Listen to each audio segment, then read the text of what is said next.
Good morning, everyone. Thank you for joining us. We're going to wait a few more minutes to allow everyone to join in before we start our presentation today.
Good morning, everybody. Again, thank you all for joining us today. We're still waiting for some more people to join before we start our presentation today. So just give us a few more minutes before we get started.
All right. Well, I think for the most part, we have a good number of people joining us today.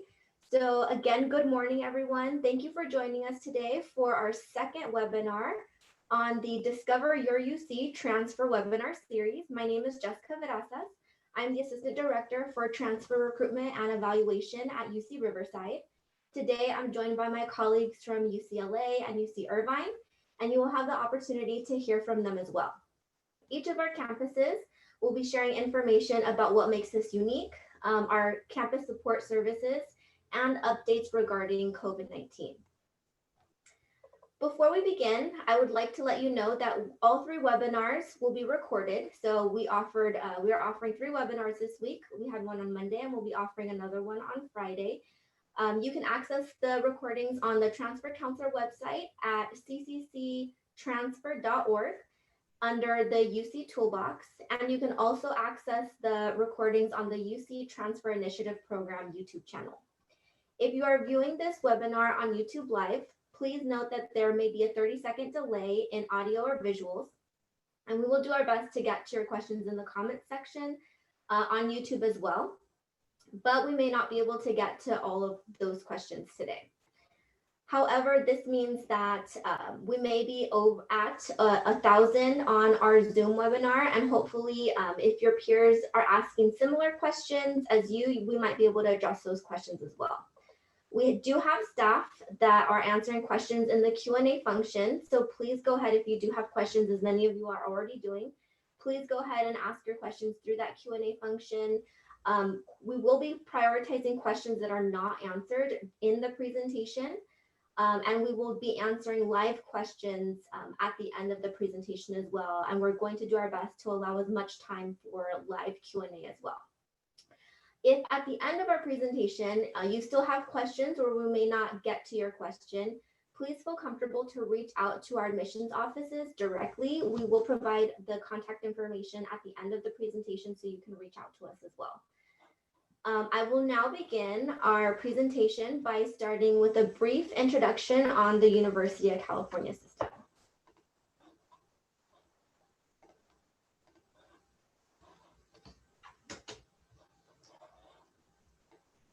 I can get to the next slide. Go. All right, so why choose the University of California? So the University of California's mission includes three parts: teaching, conducting research, and providing public service. There are 9 undergraduate campuses that offer over 700 majors. And the great thing about the University of California is that all of those 9 campuses are part of one university. Aside from that, as many of you may already know, the University of California conducts research. And as UC students, you have the opportunity to conduct research as well, be on the forefront of new ideas and innovation, not only alongside our notable faculty, but even creating your own research projects as well. Aside from a world-class education and being at the forefront of creating new knowledge, we also pride ourselves on public service and giving back to our communities. So the education that we get, the resources that we have, we want to share that with our communities to be able to give back and to uplift the state of California along with us. As I mentioned, we have 9 undergraduate campuses as well as 1 graduate campus, the UC San Francisco campus. We are located throughout the state of California, so you'll be able to find a campus throughout the state that will meet your needs, that will be the best fit for you, whether that's in Northern California, Southern California, Central. Our campuses are different sizes. So wherever you feel like you would do the best and where you feel that you'll be able to succeed and have those opportunities, we want to make sure that we offer that for you as well. So jumping into the University of California, Riverside, our campus is what I like to call the middle child campus of the University of California system. We're not the newest campus, but we're also not the oldest. We're right there in the middle. To give you some history, we were established as a citrus experiment station in 1907. For those of you not from the Inland Empire, where the UCR campus is located, we actually do really well at growing citrus, which is why the citrus experiment station was created. to not only figure out how to best grow citrus in the area, but we're also one of the leaders at developing methods to prevent diseases within the citrus crops and how to best prevent and help that thriving agriculture. In 1954, we were established as the newest University of California campus. And fast forward to today, we have about just under 24,000 students on our campus, with about 20,000 of those students as undergraduate campuses. We are considered a mid-sized campus, so while that might sound like a large number, one of the things about UCR that I really liked, and I am an alumni from UCR, I graduated as a transfer student as well, is that my impression of the campus is you're at a large university with a small school feel, and that was what really worked for me. Because even though we do have a pretty large number of students on our campus, we still have that small student to faculty ratio where class sizes, especially at the upper division level, which many of you are transferring as a junior, will go into your upper division classes. Those classes tend to be similar to what you're experiencing at the community college in terms of class size. Now that does vary campus to campus, and it does vary depending on your major and the type of class that you're taking. That doesn't necessarily mean you may not have a class with a large lecture hall, but for the most part, we do have that small student to faculty ratio where you are able to have that one-on-one engagement with your faculty. And of course, we are growing. We are a growing institution. And so with that, I do want to transition into our academic programs. We have amazing academics with over 150 majors and minors that we offer just within our campus. Now, those of you transferring, when you do apply, you do just apply for your major, but once you're a student, you can start declaring those minors. The way we organize our majors on our campus are by schools and colleges. So we have our Marlin and Rosemary Bourne College of Engineering, our College of Humanities, Arts and Social Science, College of Natural and Agricultural Sciences, and then our schools with our Graduate School of Education, which houses an undergraduate major in Education, Society, and Development. Our most popular major, Business Administration, is housed in the School of Business. And one of our newer schools, the School of Public Policy, houses our undergraduate public policy major. Now, I do want to highlight our School of Medicine, which while it does not house any undergraduate programs, our School of Medicine is one of the newest schools of medicine in the last 50 years that has been opened, specifically in the west region of the country, west of the Mississippi, actually. And one of our missions is really to bring doctors to medically underserved communities, and in particular, the Inland Empire, which is where we are, is a medically underserved community. And so our specific mission of our School of Medicine is to bring doctors to our areas. They have amazing programs. It is just a MD program for medical doctors. Unfortunately, we don't offer, PA or PT type programs. However, there are a lot of opportunities to get involved with the community, and even scholarships where if you do choose to practice in the Inland Empire for a certain number of years in specific specializations like geriatrics, psychiatry, internal medicine, there are certain scholarships that you can apply for where you can get your 4 years of medical school covered. In addition to that, we also partner with our School of Medicine with the Thomas Hayter program, where, and this does include transfer students as well, where you are eligible for the Thomas Hayter program, where if you apply to the School of Medicine, we do reserve 24 seats out of every incoming class, which I believe our last incoming class was about 60 to 70 students. So 24 seats out of those 60 to 70 are reserved just for UCR graduates. And so not only are you competing with students across the nation within those 24 seats, you're only competing with UCR students. And so your chances of being admitted increase by probably double.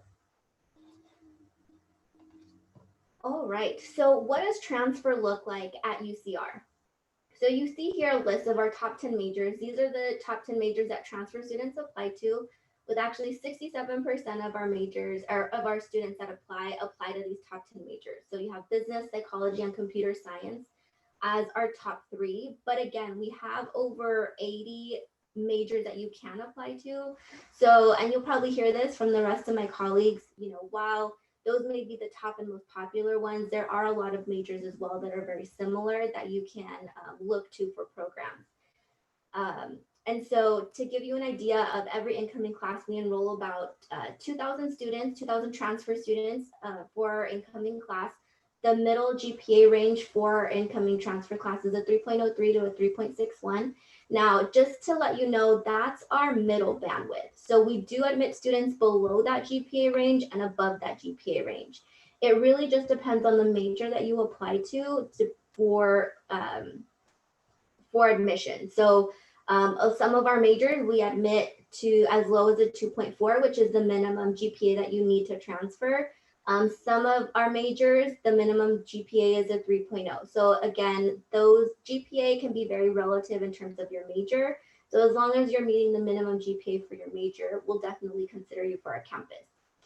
Now, one last thing that I do want to highlight is one of our new majors that we have for transfer students, which is our data science major.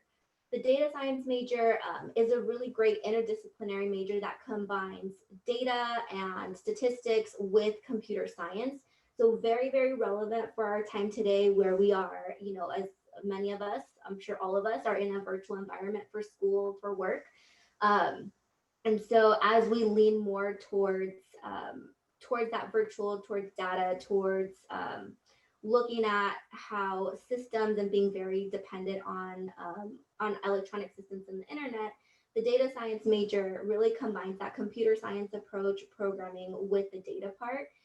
We offer that in both our College of Natural and Agricultural Sciences, which houses our math and science majors, with our engineering and our engineering college.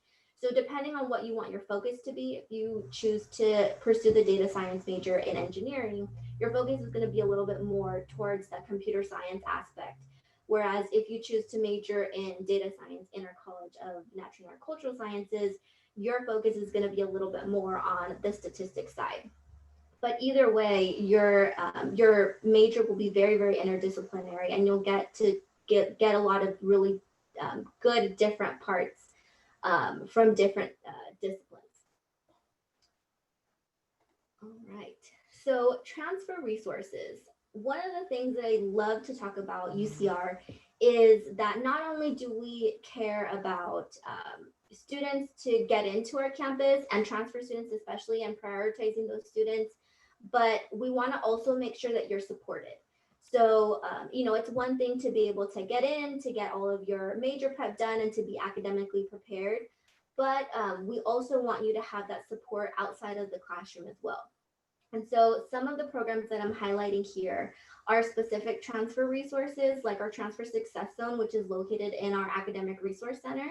Within our Transfer Success Zone, it's a dedicated space for transfer students as a study area or a meeting space for student organizations. One of my favorite things about that space is they have what they call idea tables that are actually whiteboard tables. So as you're studying, as you're taking down notes, you're in a study group, you can actually write on the tables with a whiteboard marker, and it's not actually graffiti, which I think is awesome. But not only that, they also offer a lot of different programming throughout the year, including soft skills like time management or how to prepare for grad school, different things like that. So you get that well-rounded experience, and these workshops are geared for transfer students because you are in a little bit of a different timeline compared to a student that entered as a freshman. And so we want to make sure that we acknowledge that and are letting you know the resources based on your timeline, since you know you're coming in as a junior and you have essentially 2 years to graduate. Another one of our resources that are offered within our different colleges are our transfer first year programs. So as I mentioned, I was a transfer student, and I will tell you transfer shock is a very real thing. And while, like I said, you're coming in academically prepared, transitioning to a whole new university, a whole new campus can be a little overwhelming. And so all of these colleges offer specific programming for transfer students to help them and to help you transition that first year into that new environment, where you can network with other transfer students, where you can learn how to access resources. I think one of the biggest things is, you know, we might have the same resources that are at your community college, but they might have a different name or different title, or it might be a little bit different in how we actually go to that center, how we access them.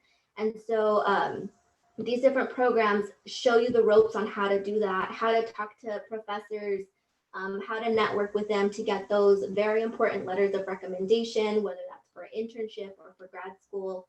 Um, and so we have our CNAS Science Ambassadors, our Transfers First program, which also offers a 2-unit transfer.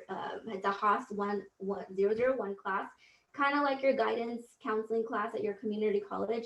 Again, it helps you learn the ropes of the university. You have second year transfer students that serve as your TAs. You have little study groups or smaller groups where you really get to network and connect with other transfer students so that you can learn, those little things that you may not get in other areas, like where to access the printing, how to access those little things that really only other transfer students can tell you about. And then next is our ethnic and gender offices. I have Costo Hall listed there because actually one of our buildings houses all of our ethnic and gender offices in one area. So we have centers like our Chicano student programs, African American student programs, undocumented student programs, Middle Eastern student programs, our Undocumented Resource Center. So all of these centers are open to all students. You don't have to identify specifically with that center to be able to go in and access the resources that that center offers. They offer a lot of different programming throughout the quarter. They offer study spaces and lounge spaces. Some of those centers even have free Scantrons during midterms and finals where you can go and get a Scantron, kitchens where you can go warm up your food. Really great place to be able to connect and with other students, to connect with other staff. And so we also want to make sure that basic needs are covered. I think now, especially with COVID-19, with the impacts that many of us may be feeling financially, being able to cover basic needs like food are very, very important. And so at UCR, we understand that's definitely an issue for college students.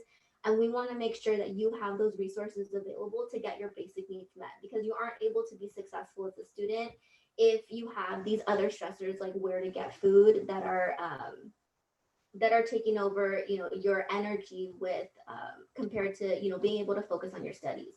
So we have services like our pantry, where it's a food pantry for UCR students. You're able to access, any student is able to access it. We have it open once a week where you can get 10 items for free.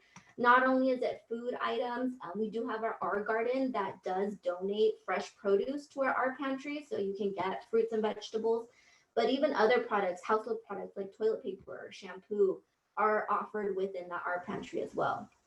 And then not only do we have the art pantry, but we also have connections with other places in the community that offer food as well, because we all may have experienced that as a college student where we might have too much month at the end of our money. And so it doesn't matter the situation, we want to make sure that you have the opportunity to eat.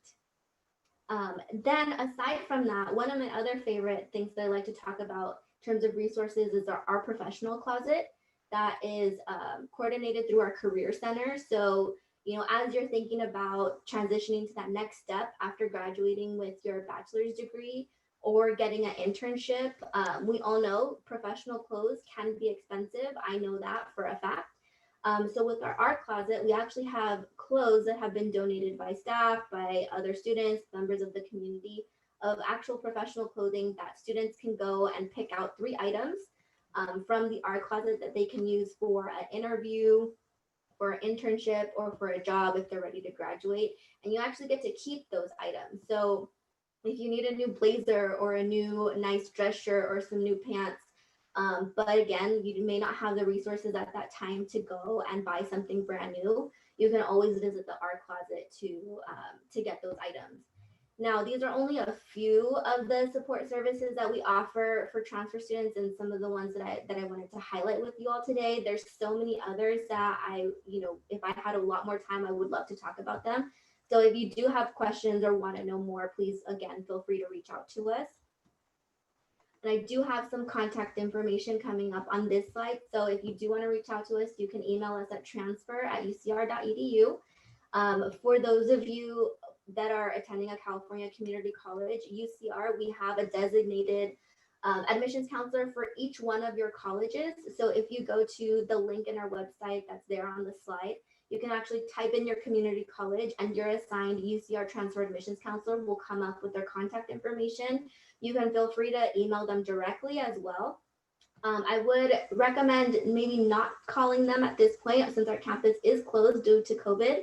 Our staff are actually not in the office at all. We are working from home. So if you do call, we may not get a chance to access that phone since we're not in the office. And I also want to share with you some other upcoming events. So actually today, we do have a winter transfer application workshop that's happening at 12 p.m. So it does overlap a little bit with this session. But if any of you are planning to apply for winter 2021 quarter, UCR is open for winter and fall. We're one of the 3 campuses that are open for the winter term. If you are working on your application and you have some questions, feel free to join our app workshop to get those questions answered. Just keep in mind too, the deadline to apply for winter 2021 is this coming Friday, July 31st. So don't miss that deadline, especially if you're planning to apply to UCR. And lastly, one of the things that we do offer for prospective transfer students that are interested in our campus is virtual advising appointments. So during the months of September through December for this upcoming fall, and usually from March to June in the springtime, every Friday we offer advising appointments for transfer students. We have a place on our website where you can go and schedule your appointment. But usually at that time, we ask that you create a UC TAP account and we will go through all of your coursework, let you know where you stand in terms of transferring, where your units are, where your GPA is, and that definitely helps with taking away a lot of the guesswork from the transfer process. I'm sure some of my other colleagues may offer similar things, but that's a great way to get in touch with a admissions person. If you have questions about transfer, about the requirements, about the timeline, important dates and deadlines, I definitely recommend that you look into scheduling an appointment so you can get all those questions answered individually. And lastly, so of course, we are in a webinar format. A lot of us are working and going to school and distance learning in a remote environment. And so because COVID-19 is impacting all of us, I do want to share some updates regarding COVID-19 in our campus. So just so you all know, the UCR campus is closed through fall 2020. We are offering remote instruction actually for the fall term. We're not quite sure where we're going with remote or in-person instruction for the rest of the academic year. It really depends on where the COVID situation goes in cases specifically for the Riverside County area where our campus is located. I'm sure all the other campuses will mention updates for their campus as well. We are offering some in-person classes, for example, labs that may not be able to be given in a remote format, but those are very small labs and small classes that may be offered in person. We do still have on-campus housing that is still open for any of you that may be coming in for fall 2020.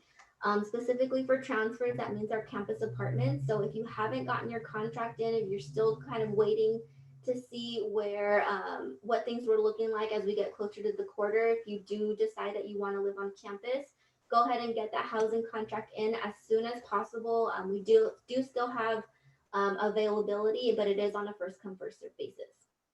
And lastly, our support services, we are all offering our virtual services online where possible. So those resources that I mentioned in the previous slide with our transfer success zone, our Costco hall services, they are all still providing services as much as they can online. And so again, like I said, for students, we still want to make sure that they're supported and that they have those resources that they would have gotten on campus as well. And then some other admissions related COVID-19 updates. We are still accepting pass grades for major preparation for spring and summer 2020. I'm not sure yet where we're going for the fall term, especially since most of you will be in a remote environment as well. So just keep an eye out. There is a UC admissions page with FAQs and COVID-19 updates. So feel free to go check out that website as well for any other updates that are system-wide in terms of admission. Again, as I mentioned, we're offering virtual advising for the fall, and we also will be providing virtual workshops online for the fall term as well. So UCR presentations and other workshops like tag workshops. Our campus is one of the campuses that participates in the transfer admission guarantee. So most likely in the month of September, we'll be offering that. We do have on our admissions website a page where you can see all of our virtual presentations and workshops that we'll be offering. So feel free to go and check that out for some dates and deadline or for some dates of workshops available. And that's all I have for you from the UCR campus. I'm going to go ahead and turn it over to my colleague from UC Irvine.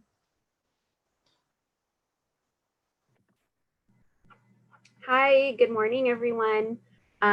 Jessica did kind of introduce me. I'll go ahead and do that again.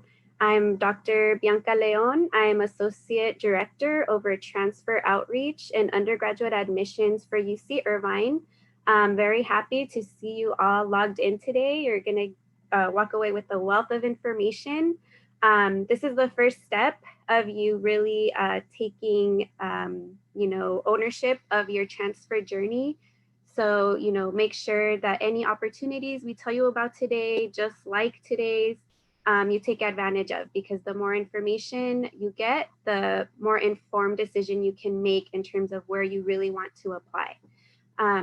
So I was a graduate of UCI as well. So I loved my experience there. And I'm going to talk about different aspects of the campus today, starting with, next slide, please. There we go. Okay, so starting with UCI's unique campus core. So we are the only UC campus that is organized in a circle. We literally are organized around a park, Aldrich Park. It's 19 acres of beautiful rolling hills, a rock garden, many, many trees. It's oftentimes something that really seals the deal for students who visit our campus, because it is unique and it gives the campus a very nice, picturesque and calming experience. It also makes the campus feel easier to navigate. A lot of times as UCs with so many students, we feel intimidating. I know I experienced that myself. So that's really something that we are happy that, assist students in terms of making sure that it's an easy to navigate campus and you don't feel like just a number. That campus core also allows for all of our buildings to be organized in a circle around the park. All of the academic units are organized in clusters. So all of the, for example, biological science buildings are together, all of the engineering buildings are together, so on and so forth. Also, our academic counselors, although they are all housed within their own respective academic unit, to advise those specific majors, they all communicate frequently and meet frequently so that we can accomplish things like it doesn't matter what major you are at our campus. You can be pre-med, for example, because all of the academic counselors at our campus, regardless of the major, are trained and prepared to advise on things like that beyond the bachelor's degree that they are advising you on. We are also #1 for beach lovers. We are only about 5 miles from the ocean, so very close. Also, something unique about our surrounding community of Irvine, we are ranked #1 for our park system. So we have 16,000 acres of preserved natural habitat. So that includes many, many beautiful trails. And as many of you know, we are located in the heart of the Southern California coast. Next slide. So in terms of majors, instead of providing a list, because we do offer over 100 majors and minors, I wanted to really provide a helpful resource for you all that you should utilize in terms of navigating our campus's majors. So Jessica mentioned earlier about how a lot of times most applicants apply to the same 10 or so majors, and that's also the case at UCI. So we've worked really hard to put together this resource specifically for transfer students to utilize on our website. It's called the Related Majors Transfer Resource. And what we did is we organized our majors in clusters and related clusters. So if you ultimately have a dream career goal that you want to attain, we have put together all of the majors that can get you there.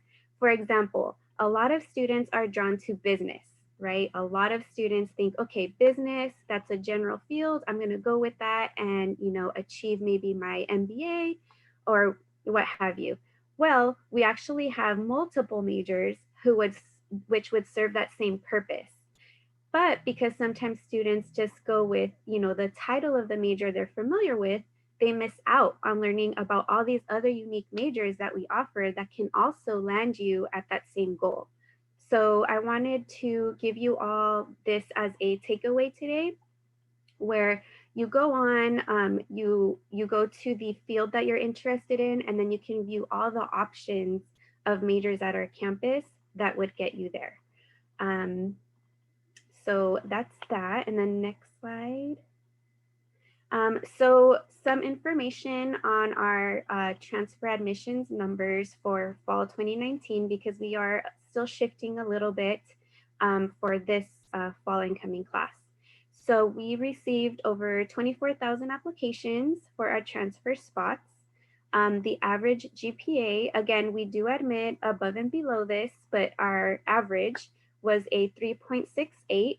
This also depends on the major. Some majors have higher averages, some majors have lower averages. Of those, we did admit about 9,800 transfer students, which gave us close to a 30% admit rate. And then of those that we admitted, about 2,900 chose to come to UCI. So some years we do offer a wait list, and I know sometimes prospective transfers have questions about that. So I wanted to kind of give some clarification. So we don't know each year necessarily if we will go to a wait list or not. But just to give an example, for this particular term on this screen, we did offer about 2,700 transfer students the option to join our wait list. And then of those, about 1,500 opted in. So about 1,500 said, yes, I want to be on the wait list. And then of the 1,500, we only admitted about 1,800. So this is why when you are offered a spot on the wait list, it's really important still to make sure that you've applied to other campuses, even other systems, so that you're really giving yourself more opportunities. Just because you're offered a spot on the wait list does not necessarily mean that we will be able to offer you admission from the wait list. Also, appeals. Appeals is, something we get a lot of questions about. So we received about 484 appeals from transfers specifically, and we're only able to admit about 50. So again, just to give you an understanding how appeals are not, necessarily readily admitted. So next slide. Okay, so for campus resources, we do offer a few, and just like Jessica mentioned, we do offer a multitude of resources for our transfers, but I just did pick a few just to highlight. So we do offer FIRE, which is Foster Youth Resilience and Education, for anyone who may have spent at least one day in the system. You qualify for a lot of benefits from our campus, including priority registration, guaranteed housing, book vouchers, scholarships, things like that. We also have a transfer student hub, which serves as a lounge area for our transfer students that are admitted. We have free printing there for our students, which is a great resource. There's a fridge that you can utilize if you bring lunch to campus once everything opens up, of course. A microwave, but also most importantly is that's where our transfer counselors are housed. So if you're someone who, you're a current student at UCI, you've been admitted, and you have a question about a resource or, something like that, and you're not sure where to go, what office, the Transfer Student Hub is a great place to start because the transfer counselors are there And that's their job, is to be there to help you navigate your experience while at the campus.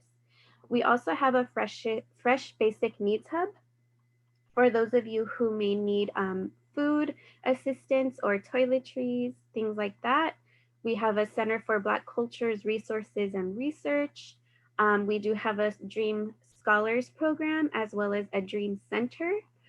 We have a program for student, parent, and families program. So if you are a student parent or a caretaker, we also have programs for you to provide you that extra support as you're completing your education.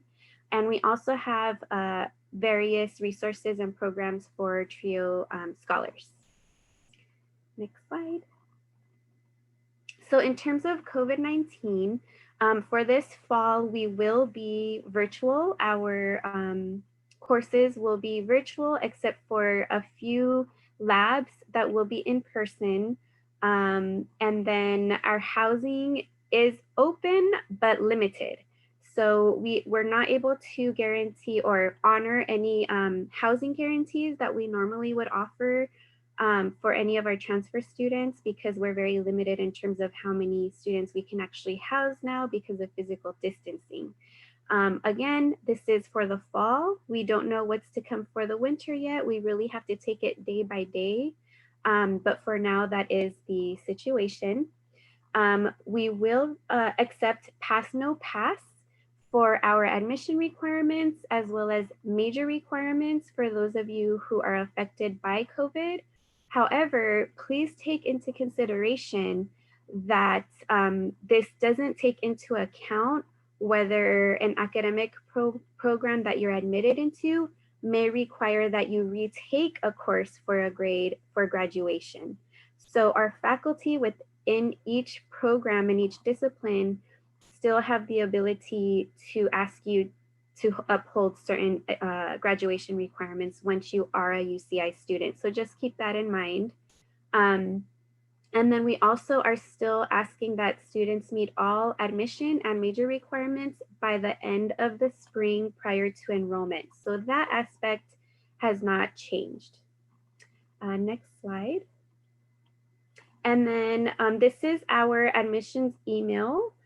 So if you have any specific questions for our campus that do not get answered today, please feel free to email us at admissions@uci.edu.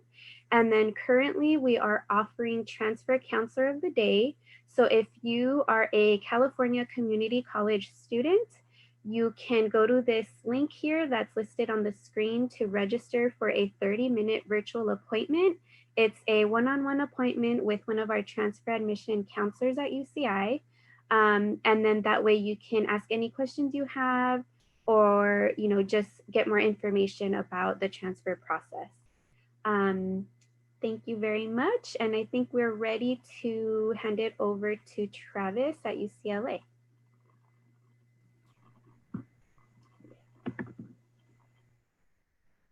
All right. Hello, folks. Thanks, Bianca, for the introduction. My name is Travis Fuller. I'm an assistant director in undergraduate admission here at UCLA. I work primarily with transfer students and international students.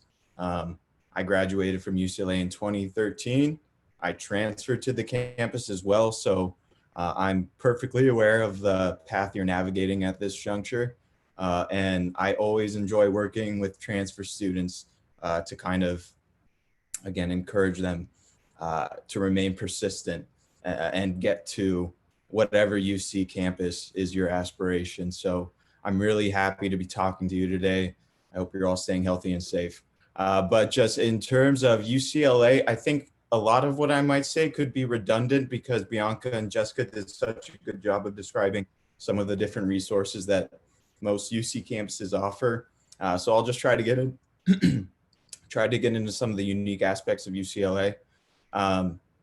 First, we're located in Los Angeles, which is a definite benefit just in terms of access to different career opportunities.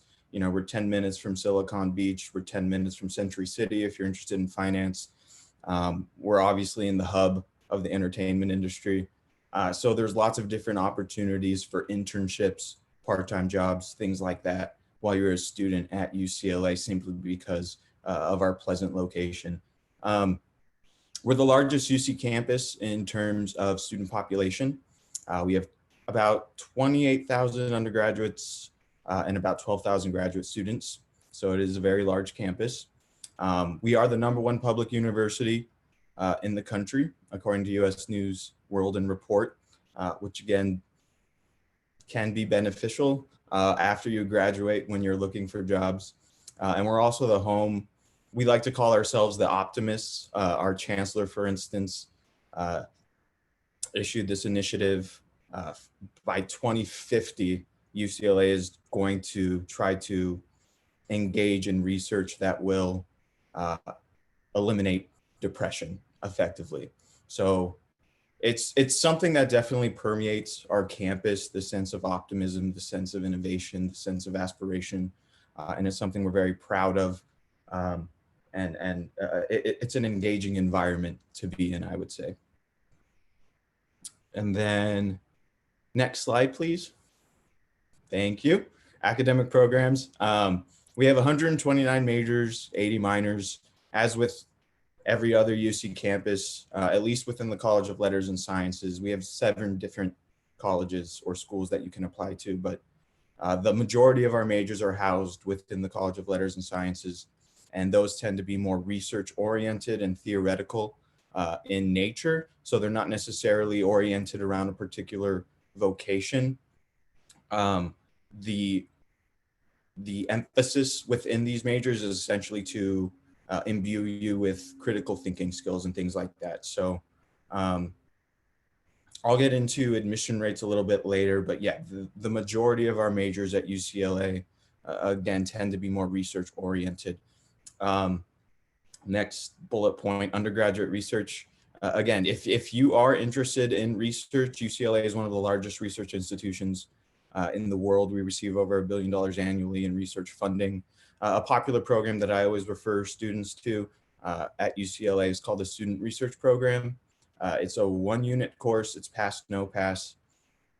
And essentially you sign a contract with a professor, hopefully in a discipline you're interested in, and you agree to assist them with their research project for 3 to 5 hours a week. So it's a great opportunity for you, especially as a transfer student, if you have aspirations for graduate school, to determine if that's something you want to pursue seriously. It's kind of just a way to glean whether you're actually interested in research. And I think it's a great program that UCLA offers. Access to world-class faculty. We do attract a lot of premium faculty at UCLA. When I was a student, I was a history and English double major. But I did take a class from, I don't know if any of you have heard of Jared Diamond, but he was an anthropology professor at UCLA. He wrote an acclaimed book called Guns, Germs, and Steel. And he had a really popular seminar at UCLA that I was able to take. And I was able to learn from this person who wrote about kind of the evolution of cultures over time. So again, that's just an example of things you'll have access to at an institution like UCLA, which I think is pretty neat. Study abroad programs. Again, this is uniform across the UC system. You'll have access to studying abroad regardless of where you go. But you can study abroad in numerous countries, in numerous forms, whether at UCLA, UCI, UCR. I studied abroad in Cape Town, South Africa when I was a student. Most students study abroad to kind of develop proficiency in another foreign language. I just wanted to go experience a different culture. But we have programs that last for a quarter or 3 months, that last for a semester or 6 months or a year, or even via the summer. So you'll have access to that at UCLA as well. Although something you should take note of if you are studying, if you plan on studying abroad as a transfer student, is that you should do it during your junior year or the summer after your junior year, simply because you're on a more of an abbreviated time frame. And then I'm not going to go too much into these, but I really like talking about these, especially the Fiat Lux. I won't go into the transfer GE clusters, but the Fiat Lux is also available for our transfer students here at UCLA. It's a first-year program. It's 1 unit, again, kind of like that study, research program I was referring to earlier. It's pass, no pass. There's usually no reading involved, and it's usually just an opportunity for our students to be intellectually curious about a subject that they wouldn't otherwise have access to. So they're really specific in nature. And some ones I was looking at the catalog earlier today, and some ones that they're offering now include Klingon, the Star Trek language, so you can kind of study the linguistics of a science fiction language. There's one on the physical origin of consciousness.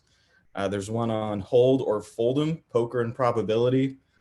There's one on universal basic income, poverty and children's outcomes. There's one on the economics of sports, Moneyball. So essentially you just go into this seminar with 10 other students and you just discuss this topic. So it's a really neat opportunity. And I took one when I was at UCLA as well, to just kind of be curious about a subject and discuss it with your peers and faculty at UCLA. And I think it's a unique program that we offer. Next slide, please. All right, so transfer profile. And again, these are kind of, we offer the same resources as all of our colleagues over at UCI and UCR. We have a transfer resource center space where transfer students can study and interact with their peers, form study groups, things like that. Free printers, transfer counselors, they're all housed in our transfer resource center. We really do, again, emphasize the success of our transfer students at UCLA. As you can see on that bottom bullet point, 1 in 3 of students at UCLA is a transfer student. So you definitely won't be alone. You'll have lots of folks, again, who are navigating a similar pathway and who you can kind of interact with and empathize with and kind of, you know, mutually help each other in terms of your success at UCLA. This is a distinct program to UCLA, that second bullet point, the Transfer Alliance program.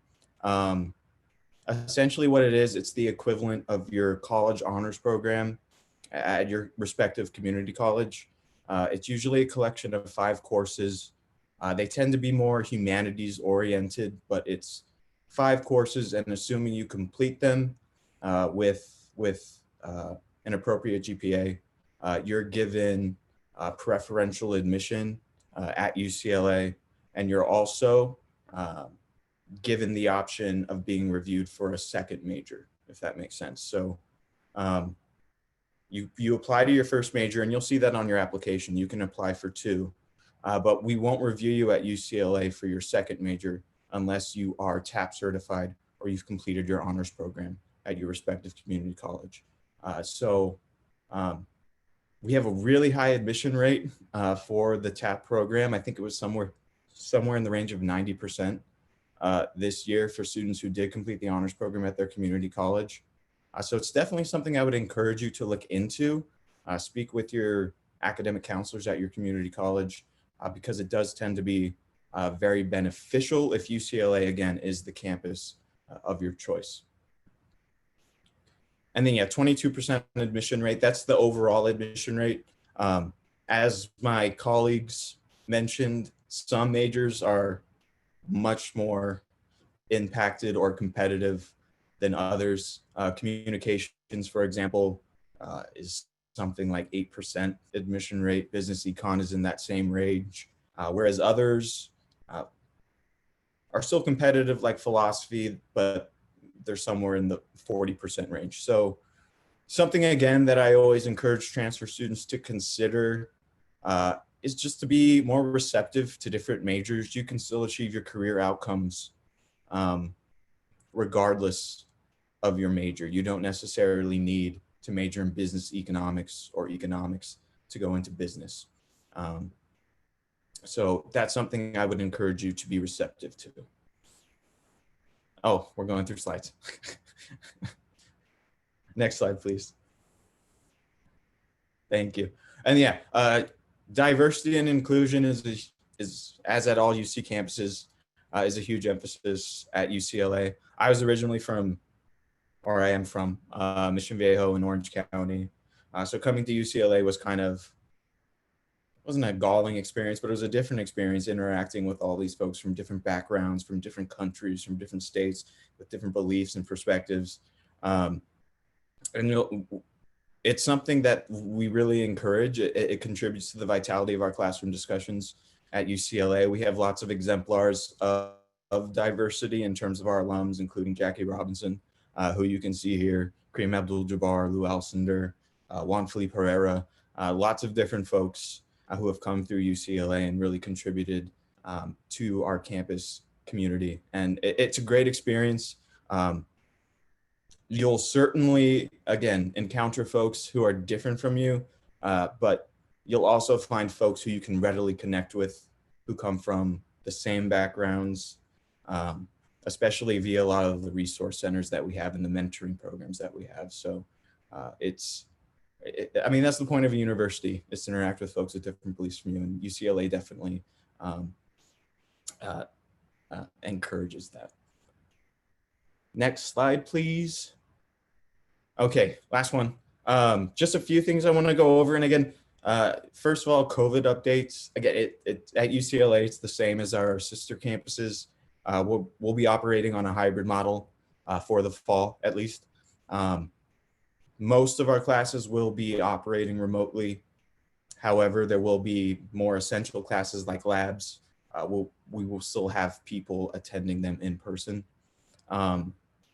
Pass, no pass is acceptable at this juncture. We're trying to be as accommodating of our students as possible in terms of admission. We understand that these are unprecedented times, and we're doing our best, again, to accommodate our students in any way we can. There's no guaranteed housing anymore. Again, in ordinary periods, we did offer 1 year of guaranteed housing for transfer students, but at this juncture, just due to CDC guidelines, we unfortunately cannot offer it. So you can certainly still apply. Like Bianca said, I would encourage you to apply as soon as possible because we're still offering it. It's just no longer a guarantee. And then in terms of when to contact us, like our other institutions, we have campus representatives at each community college that you can reach out to if you're curious about maybe a major preparation requirement, a course that you're worried might not be transferable. We have folks you can reach out to via email or hopefully digitally. I'm still scheduling appointments with my community college partners, so hopefully yours are as well. But yeah, we're doing our best to communicate with our community college students as much as we can during this time. So again, I would refer to that link. You can get access to the contact information of your rep at your specific community college school. And then the other thing I would recommend is, again, continually reference assist. That is a kind of inventory of all of our articulation agreements for every school, where you can kind of discern exactly what courses you need to take in order to be eligible for admission at any UC institution. I think that's it. We are also having transfer information sessions. So just Google UCLA Transfer Center and you can find additional information about when those will be in place. I think, yeah, I'm eager to get to your questions. I really encourage you, again, to be persistent with your transfer goals. I love working with this population. And yeah, I'm eager to hear what you folks have, what questions you have.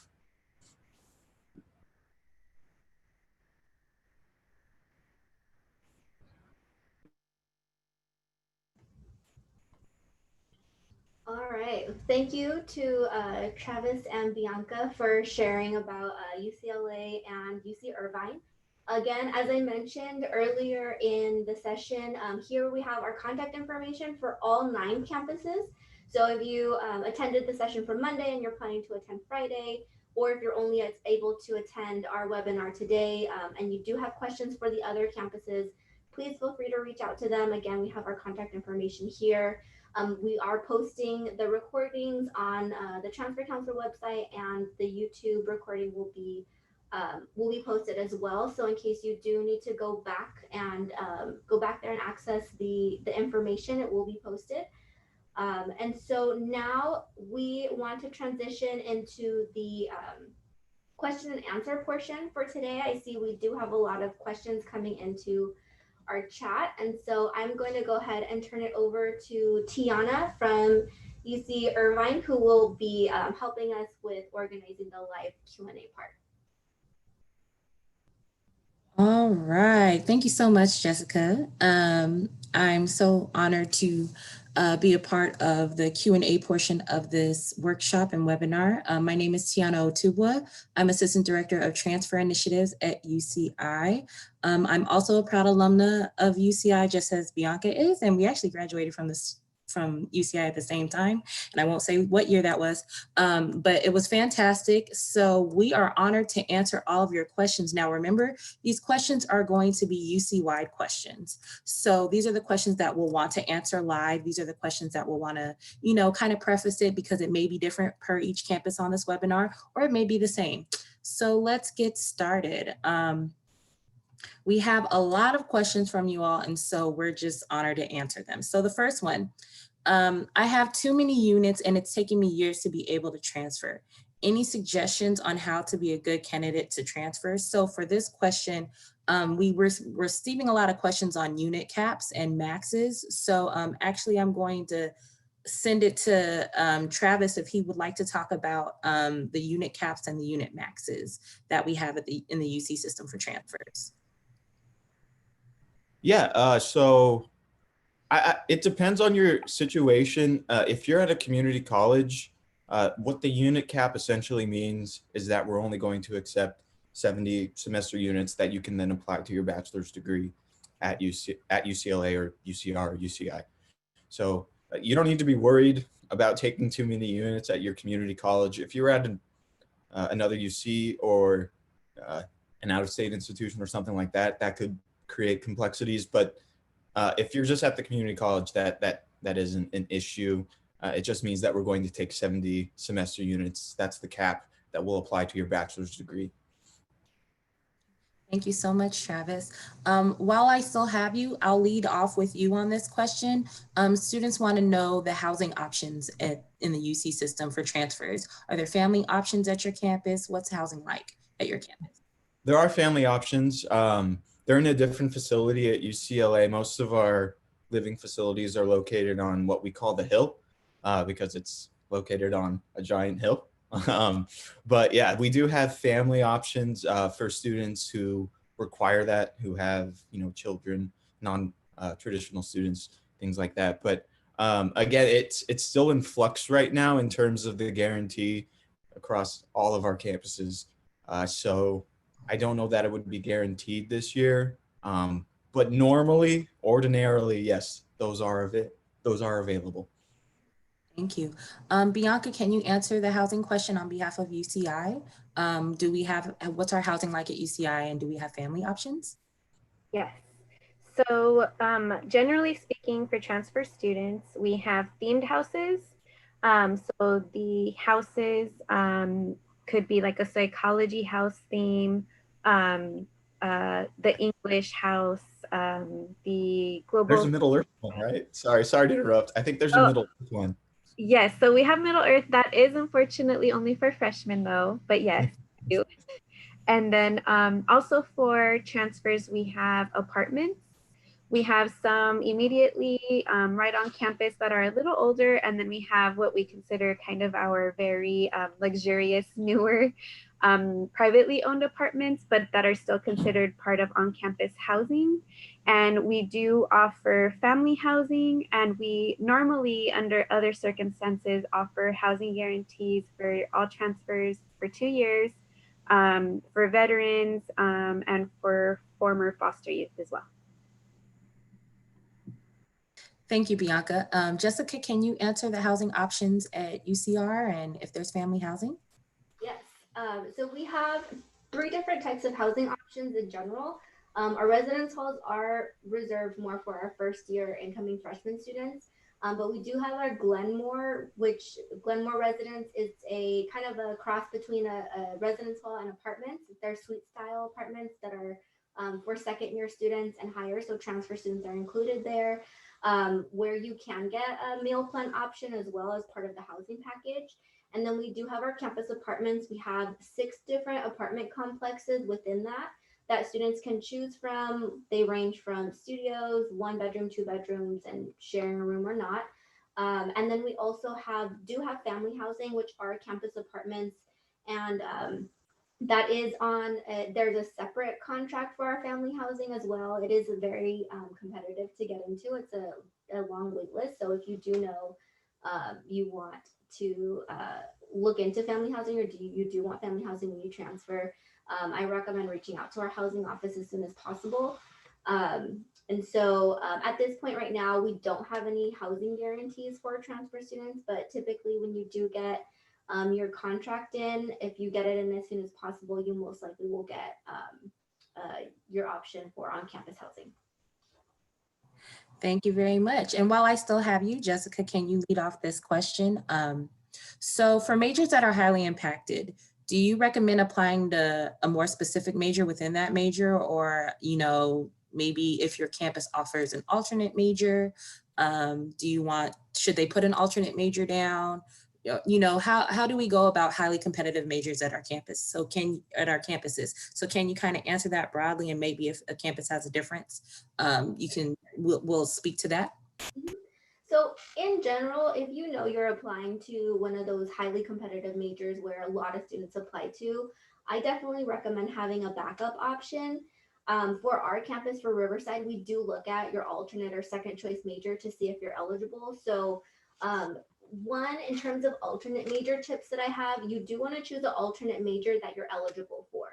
So what that means is you still definitely want to look and try to prepare as much as possible for that first choice major that you have.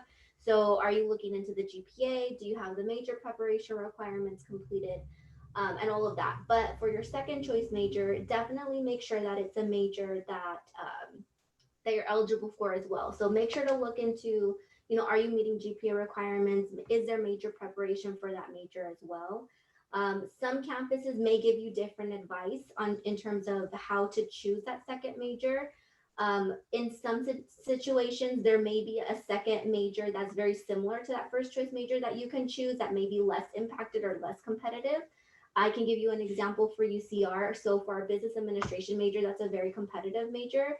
But another major that's that you can choose as the second choice would be our economics administrative studies. It's a very, very similar major in terms of the courses, but doesn't take as much in terms of major preparation.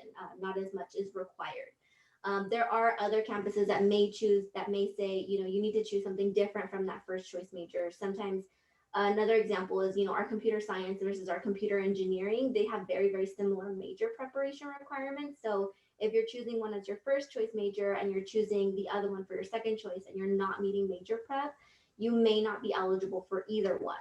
So definitely really depends on the major, and you'll definitely be hearing that a lot from us is it depends.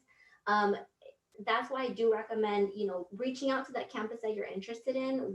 If you reach out to our campus, we can help you walk you through what might be some good alternative major options to give you the best choice and the best chances of being eligible to our campuses. Thank you. Thank you so much. I think that's definitely reflective of all the campuses. And so definitely know that that is a UC-wide type method on how we work with majors. I'm going to kick this next question to Bianca.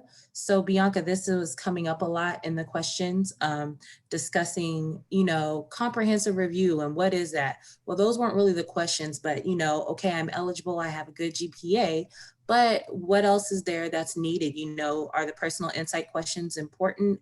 Do you all look, if we have jobs and internships, can you kind of discuss what we look at on the application? Sure. So just to remind everyone, the UC application does open August 1st, very soon. So if you are planning to apply for fall 2021, you should start your account August 1st. You will see that we ask a lot of you, and that is because we are trying to get to know you in that, you know, perspective, right? That Tiana's alluding to, where you know, yes, there's your GPA, and yes, there's the personal insight questions, but what does that really mean to us? So what we do is we take all of that into account. However, you all need to understand that our priority is that you must meet eligibility and major requirements for the majors that you are applying to. If you do not meet that, then technically you are ineligible. So even if you wrote, a stellar, personal insight question responses, and you had, great grades, if you are applying to a major that you are not qualified for or eligible for or meet major prep for, then those other factors will not outweigh that. So I'm going to move forward assuming that you all meet that major prep. So with that, then we will definitely consider everything else we ask you about in the application. So we ask about work experience, volunteer experience, any honors and awards you've received. And then again, we ask you to enter those responses to the personal insight questions. And that really helps us to see if you are a good fit for our respective campuses. Even though it's one UC application, and you select which UC to submit it to, we do not, communicate with each other. We don't say, oh, they applied here, so we're not going to look at their application. That's not how it works. So we will each review independently for what our respective campus prioritizes and values. So with that, it's really important that all of you do your best, really put the time into filling out the application and doing yourself justice. Advocate for yourself. Know that we do not have the opportunity to do an interview and get to know you one-on-one, or face-to-face. So really, you really need to take the time to think about, okay, what is it that I want to share with these universities that are trying to see if I'm a good fit for their campus? Don't be shy. Don't write what you think we want you to write. Be yourself, be genuine, get feedback from maybe a family member or a counselor who knows you. But that's what comprehensive review means, is that we don't, just base our decision on one of the 14 factors that are covered in the application, but we look at everything as a whole. But again, the ball is really in your court in terms of how well you represent yourself with and throughout the 14 factors that we ask you about in the application. Thank you so much for that answer. I'm going to kick this next question to Travis. Travis, can students get accepted with W's on their transcript as transfer students? Yeah, so yeah, a lot of I interact with a lot of students who have are dubious about multiple W's. That's at UCLA, that's not really an issue in terms of our admission process, as long as it isn't a consistent pattern. If it's one or two during a particular semester where something transpired and you just needed to withdraw from a course, that's absolutely fine. I would encourage you in your application to kind of elaborate on that further for why you did withdraw from those respective courses. But generally speaking, no, it won't be something that will negatively affect you in our evaluation process. Thank you for that answer. And also to speak to that, everyone, if you have W's on your transcript, ensure that you're not withdrawing from courses that are your major prep courses and you don't retake those again. You always have to be eligible for your major required courses or for your major. So whatever those requirements are, you want to make sure that, you're following that and you're not just withdrawing left and right, and especially your major prep courses and major required courses. So the next question, I'm going to connect to Jessica for this one. And is it possible for transfer students entering as a junior to study abroad before they graduate? Definitely it is. I'm sure you all heard Travis talking about his experience earlier, but most definitely you can study abroad as a transfer student. Unfortunately, that was my one regret in my transfer time at UCR, was that I didn't take advantage of studying abroad. However, there's a lot of students that I've come into contact with that actually work in our office that have taken advantage of that opportunity as transfers. To give you an example, some have gone to Cuba for the summer, some have spent 6 months in Spain, spent a fall quarter or fall semester in Italy. So it's definitely possible. I recommend planning. So planning is key, especially coming in as a junior. You have 2 years. So if you want to study abroad, reach out to your campus that you transfer to, reach out to their study abroad office. As soon as you step foot on campus, your first quarter, and let them know you want to study abroad. There's tons and tons of different programs with various price tags associated with it. Just know in most cases you can use your financial aid towards your study abroad term. So just keep that in mind. And so, you can speak with our study abroad offices to figure out what program would be the best fit for you, how long, working with your advisors or your counselors on your campus for your major to plan out your classes and your schedules to make sure you're able to fit that in and finish your degree on time. So yes, definitely a possibility. Just make sure you're planning for it.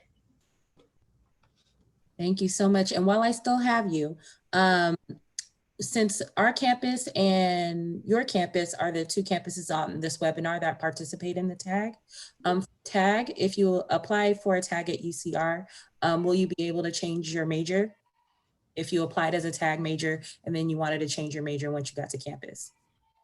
So technically you can in the application process. So once you submit your tag application, that's set. If you change your major for, on your regular application, once you apply, your tag does become void.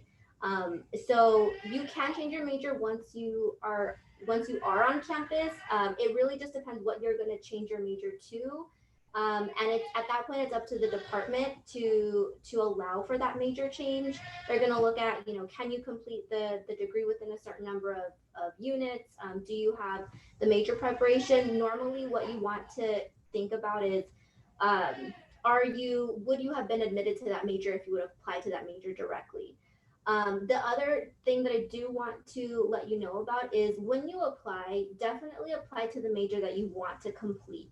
If you already know you want to change your major, I would just recommend, looking at that major that you want to change to, and just figuring out, can you apply directly to that major?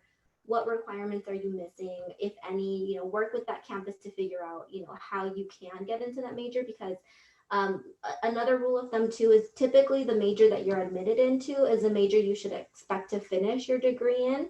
While there is that small possibility, I would hate to say, you can, and then later on you may not be able to. So I think in general, the biggest piece of advice is the major that you're interested in, apply for it off the bat, so that you can avoid any potentials of, not finishing the major that you really actually want. Definitely. Thank you for that answer. And for UCI specifically, for our tag, after you tag to a specific major, you cannot change your major at UCI after you tag into a specific major. You, just as Jessica was saying, that major that you're admitted into should be the major that, especially at UCI, we hope that you graduate with. So definitely apply to the majors that you're interested in, that's your first choice and that you plan on graduating with, to avoid any issues, or if you're just at a campus that doesn't allow change of major as a transfer after you tag. Great. So the next question, I'm going to connect to Travis again. So I'm getting word jumbled. So do UCs look at winter 2021 grades? And many students are having a question of, will we only look at the fall grades? Will we look at the winter grades? How do we look at the grades in fall and winter terms for transfers? Yeah, so in terms of the GPA that we're going to be assessing you on when we're evaluating your application, it'll be everything from the fall before you transfer. After that, we just need to know that you meet our academic standards in the winter and spring once you're admitted. So we won't necessarily be looking at we won't be looking at your winter grades. It'll be everything from the fall, once you started community college, to the fall before you transfer. So again, you still have to maintain your academic performance. You can't get any failing scores or anything like that unless, I don't know, there's extenuating circumstances. Sometimes we can be flexible, but that's not what we're reviewing. We're just looking at we're still looking at your coursework for the winter and spring, because sometimes it meets major preparation, like you need that coursework, but we're not necessarily looking at your scores for those two terms. Thank you. Thank you for that. And so also when you're submitting your winter and spring grades, everybody just know that we also have a transfer academic update that we are requiring for you to fill out and submit as a transfer applicant. So definitely look out for that in your winter term, as that's where you'll submit those winter grades, as well as what you may have in progress for spring, or what you may have planned for spring term. As Travis stated, that's how we know you're eligible for your major. That's how we'll know you'll meet the 60 units. So definitely ensure that that you're following along with that, and that you're inputting the courses correctly. So this next question I'm gonna turn to Bianca for.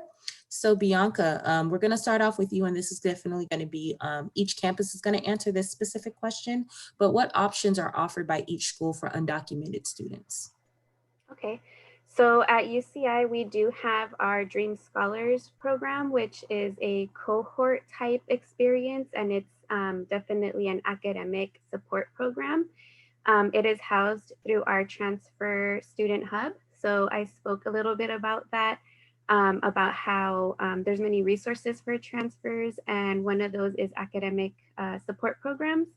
And many of them are cohort style. So for the Dream Scholars program, Dreamers are eligible for counseling, group counseling, one-on-one, academic, but also personal support navigating our resources.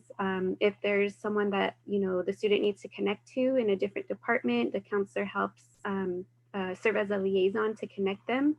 And then we also have our Dreamer Center. So our Dreamer Center is the larger kind of student life type and student service type resource for these students. We actually have a campus social worker that supports students through that Dreamer Center. We have a lawyer who serves students and their families through the Dreamer Center. That's very much a place where students can do special programming for the whole campus community, talk about advocacy, rights, things like that. They do have a full staff, a director, assistant director, and then there's opportunities for student leadership roles within the Dreamer Center as well. All right, thank you. Next, we'll go to Jessica with that question on undocumented. What kind of support does each campus assist with for undocumented students? Sure. So we have our Undocumented Student Program Center, which is a designated space for our undocumented students and allies. So within that, they offer a lot of different services. We have scholarships through the undocumented student programs, as well as our Chicano student programs. So they have a really great list of scholarship resources for undocumented students. While with the DREAM Act application, you can qualify for in-state financial aid. You may not get, as much, or there may be some aid that you may not qualify for. So there's other opportunities for scholarships that you can apply for that are for undocumented students. And so that's kind of our main areas for our undocumented student support. There's a lot more, I'm sure, that I probably can't think of off the top of my head, but as Bianca said, we do offer legal support for our undocumented students. I believe that's a resource that's offered throughout the entire University of California system, where students can get that legal assistance, help with DACA renewals as well. So there are opportunities to have your DACA fees covered.